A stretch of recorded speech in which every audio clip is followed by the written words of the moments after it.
తెలుగు రాష్ట్రాల్లో బీజేపీ కొత్త అధ్యక్షుల ఎన్నిక ప్రక్రియ ఆ పార్టీ అధినాయకత్వం ఇప్పటికే పూర్తి చేసింది. తెలంగాణలో ఎన్ రామచంద్రరావుని, ఆంధ్రప్రదేశ్లో పీవీఎన్ మాధవ్ కొత్త అధ్యక్షులుగా ఎన్నికయ్యారు. అయితే సుదీర్ఘ కాలం పాటు పార్టీని అంటుపెట్టుకొని ఉండడం కానీ, సైద్ధాంతిక బలం వంటి అంశాలకే బీజేపీ ప్రాధాన్యం ఇచ్చింది అనేది మనకు ఈ ఎన్నిక ద్వారా స్పష్టంగా అర్థమవుతుంది. తాజా నిర్ణయం పైన ఆర్ఎస్ఎస్ ప్రభావం కూడా ఇక్కడ విస్పష్టమే అని చెప్పుకోవాలి. పార్టీని దూకుడుగా తీసుకెళ్లడం కంటే గ్రూపుల బెడద లేకుండా ఐక్యంగా నడిపించడం పైనే అధిష్టానం అనేది దృష్టి నిలిపింది. ఇక్కడ పార్టీకి లభించే తక్షణ బలం కన్నా ఎన్డీఏ కూటమికి ఇక్కడ దీర్ఘకాలికంగా ప్రయోజనం కలిగించే రాజకీయ ప్రయోజనాలకే పెద్దపీట వేశారని చెప్పి ఈ నిర్ణయం ఏదైతే ఉందో అది తేటతెల్లం చేస్తుంది. బయట నుంచి వచ్చే నేతలకు ఎవరైనా కావచ్చు, ఇతర పార్టీల నుంచి వలసలు వచ్చిన నేతలకు పదవులు దక్కొచ్చు, అందలాలు ఎక్కొచ్చు, కానీ వారు పార్టీ సంస్థాగత పదవులు హోదాల్లోకి రావడం అంత తేలికైన అంశం కాదు అని చెప్పి బీజేపీ మరోసారి సంకేతాలు ఇచ్చింది. అయితే తెలుగు రాష్ట్రాల అధ్యక్షుల ఎన్నిక విషయంలో బీజేపీ అధినాయకత్వం ఇక్కడ వ్యూహాత్మకంగా అడుగులు వేసింది. సంయమనం, సమన్వయం నేర్పే నాయకత్వానికి మెయిన్గా ప్రాధాన్యం ఇచ్చింది. ఆంధ్రప్రదేశ్లో అధికారంలో ఉన్నటువంటి కూటమి భాగస్వామ్య పక్షమైన బీజేపీ కూటమి పార్టీల మధ్య సఖ్యతను ఇక్కడ కూడా విఘాతం రానియకుండా చూసుకోవడమే కాకుండా తెలంగాణలో కూడా అటువంటి భవిష్యత్ అవకాశానికి దారులు తెరిచి ఉంచింది. రేపు అది తెలుగుదేశం బీజేపీతో జట్టు కొనసాగించడమైనా కావచ్చు, లేదంటే పరిస్థితులు మారితే భారత రాష్ట్ర సమితితో జోడీ కట్టడమైనా కావచ్చు. పార్టీ అధినాయకత్వం కనుసన్నల్లోనే మెదలడమే కాకుండా ఢిల్లీ నాయకత్వం నిర్దేశించినటువంటి తరహాలోనే రాష్ట్రాల్లో పార్టీ శ్రేణుల్ని నడపగలిగే అనుకువగలిగిన నాయకత్వానికి ఇక్కడ పీట వేసిందనే చెప్పాలి. మొదటి నుంచి పార్టీలోనే ఎదిగిన ఇద్దరు మాజీ ఎమ్మెల్సీలు అయినటువంటి ఎన్ రామచంద్రరావు కానీ పీవీఎన్ మాధవ్ పార్టీ రాష్ట్ర అధ్యక్షులుగా ఎన్నిక అయ్యేటట్లు ఇక్కడ వ్యూహరచన చేసింది. దూకుడు నాయకత్వం ఉండుంటే గనక బీజేపీ నుంచి ఇతర పార్టీల వైపు వలసలుంటాయేమోననే భయం ఆ పార్టీకి ఉండేది. ఇప్పుడు ఆ భయం కూడా లేదు. తెలంగాణలో పార్టీ అధ్యక్ష ఎన్నిక బీజేపీ అధినాయకత్వానికి ఒక దశలో నిజంగానే సవాల్గా మారిందని చెప్పుకోవాలి.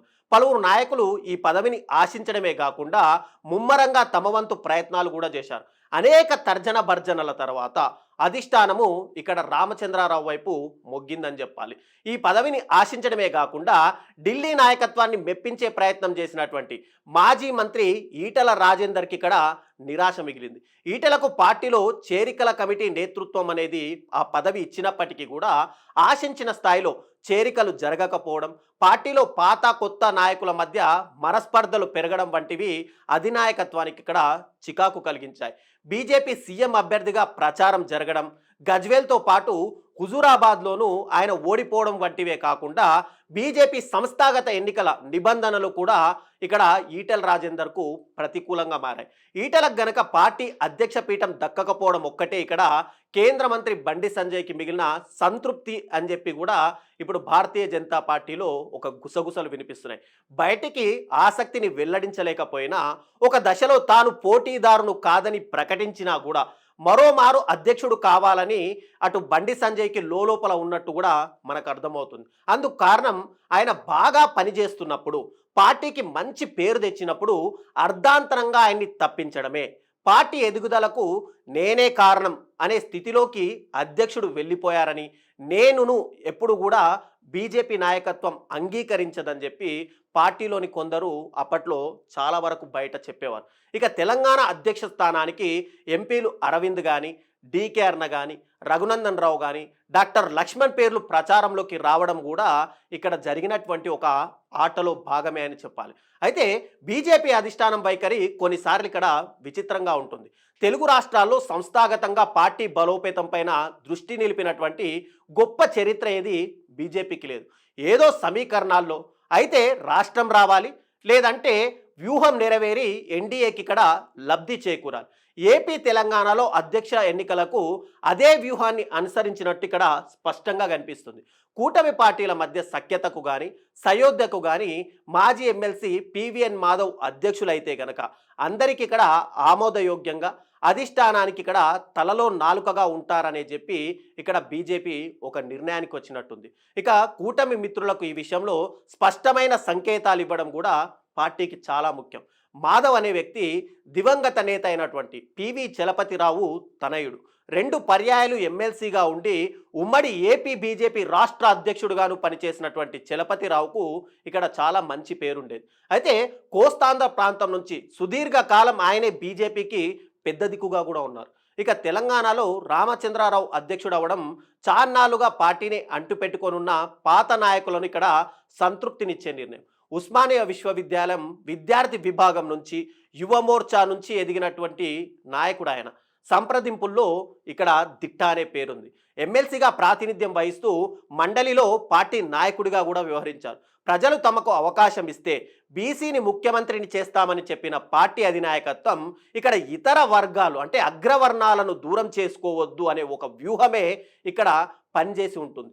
ఇక బీఆర్ఎస్ అధినేత కేసీఆర్ తనయ నొట్టి కవిత ఢిల్లీ లిక్కర్ కేసులో అరెస్ట్ అయినప్పుడు ఆ పార్టీని బీజేపీతో జత చేయడమో లేకపోతే విలీనమో చేయడమో అనే ప్రతిపాదనలు వచ్చాయని చెప్పి ప్రచారం జరుగుతున్నటువంటి పరిస్థితుల్లో తాజా అధ్యక్ష ఎంపిక అనేది ఇక్కడ కీలకంగా మారింది. రేపు ఏదైనా ఒక పరిణామాల్లో బీఆర్ఎస్ బీజేపీ గనక జట్టు కట్టాల్సి వస్తే పార్టీకి సంయమనంతో వ్యవహరించే నాయకత్వం ఉండాలని చెప్పి ఇప్పటి నుంచే ఢిల్లీ నేతలు కూడా యోచించినట్టయింది. ఇక ఈటల రాజేందర్ కానీ బండి సంజయ్ వారిద్దరిలో ఎవరికిచ్చినా కూడా వేరొకరు సహకరించకపోవచ్చు అనే ఒక బలమైన అభిప్రాయం కూడా అటు అధిష్టానానికి కలిగింది. ఇప్పటికే సిటీ వర్గం అని, నిజామాబాద్ బ్యాచ్ అని, కరీంనగర్ టీం అని ఇలా అనేక వర్గాలుగా చీలి ఉన్న తెలంగాణ బీజేపీలో మరో కొత్త వర్గాన్ని పుట్టించకుండా అధిష్టానం జాగ్రత్త పడింది అనే సంతృప్తి ఇప్పుడు కొందరిలోనైనా ఉంది. ఇక దివంగత ప్రధాని అటల్ బిహారీ వాజ్పేయి ఒకప్పుడు చెప్పిన మాటలు మనము ఈ సందర్భంలో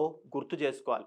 బీజేపీ సన్నిహితంగా పనిచేస్తూ ఒక దశలో బీజేపీలో చేరే ఆలోచన చేసినటువంటి టీడీపీ నాయకుడు పర్వతనేని ఉపేంద్రను ఉద్దేశించి వాజ్పేయి కొన్ని మాటలు అన్నారు. అదేంటంటే, మీ పనితీరు మాకు అతకదేమో, మీరు ఇక్కడ ఇమడలేరు, మా వాళ్ళు మిమ్మల్ని ఇమడనివ్వరు కూడా అని ఆ పెద్దాయన నర్మ గర్భంగా చెప్పారు. అది కరుడుగట్టిన సత్యం అని చెప్పి తెలంగాణ బీజేపీ రాజకీయాలు ఇప్పుడు మరోసారి నిరూపించాయి. ఏదేమైనప్పటికీ కూడా ఫ్యూచర్ని ఆలోచించి మాత్రమే బీజేపీ ఇక్కడ దూకుడుగా వెళ్ళే ఇద్దరు అధ్యక్షులను కాకుండా నిదానంగా అందరితో కలిసిపోయే వ్యక్తులని ఇక్కడ 2 రాష్ట్రాలకు ముఖ్యంగా అధ్యక్షులను చేశారు. ఎందుకంటే బీజేపీ ఇప్పుడు ఎక్కడైనా సరే సౌత్లో పాగా వేయాలని మొదటి నుంచి ప్రయత్నాలు చేస్తుంది.